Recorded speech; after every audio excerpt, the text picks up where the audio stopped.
നിങ്ങളുടെ ഉപബോധ മനസ്സൊരു തത്വമാണ്. അത് വിശ്വാസത്തിൻ്റെ തത്വമനുസരിച്ച് പ്രവർത്തിക്കുന്നു. വിശ്വാസം എന്താണെന്ന് നിങ്ങൾ അറിഞ്ഞിരിക്കണം. അത് എന്തുകൊണ്ട് പ്രവർത്തിക്കുന്നു, എങ്ങനെ പ്രവർത്തിക്കുന്നു എന്ന് മനസ്സിലാക്കണം. ലളിതവും സ്പഷ്ടവും മനോഹരവുമായ രീതിയിൽ ഇതിനെക്കുറിച്ച് വേദവാക്യങ്ങൾ പറയുന്നുണ്ട്. നിങ്ങളുടെ മനസ്സിൻ്റെ നിയമം വിശ്വാസത്തിൻ്റെ നിയമമാണ്.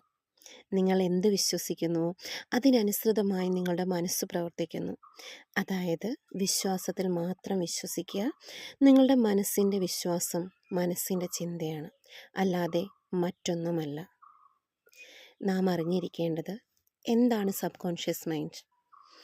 സബ് കോൺഷ്യസ് മൈൻഡിന് എന്തൊക്കെ ചെയ്യാൻ സാധിക്കും?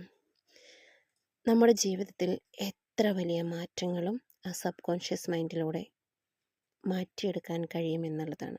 നമ്മുടെ ജീവിത തത്വങ്ങളെ എന്തിനേയും മാറ്റിയെടുക്കാൻ സാധിക്കും നമ്മുടെ വിശ്വാസത്തിലൂടെ. നാം എന്താണോ വിശ്വസിക്കുന്നത് അതായി നാം മാറുന്നുണ്ട്.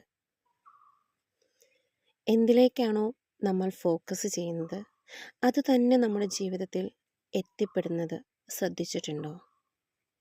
യെസ്.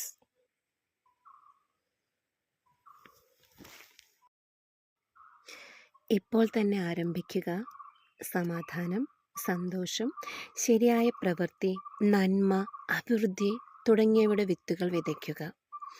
ശാന്തതയോടും വിശ്വാസത്തോടും ഈ ഗുണങ്ങളെപ്പറ്റി ചിന്തിക്കുക. നിങ്ങളുടെ ബോധമനസ്സുകൊണ്ട് ഇവയെ യുക്തിപരമായി അംഗീകരിക്കുക. നിങ്ങളുടെ മനസ്സാകുന്ന ഉദ്യാനത്തിൽ ഈ അത്ഭുതകരമായ വിത്തുകളെ നടുന്നതിനെക്കുറിച്ച് ചിന്തിക്കുക.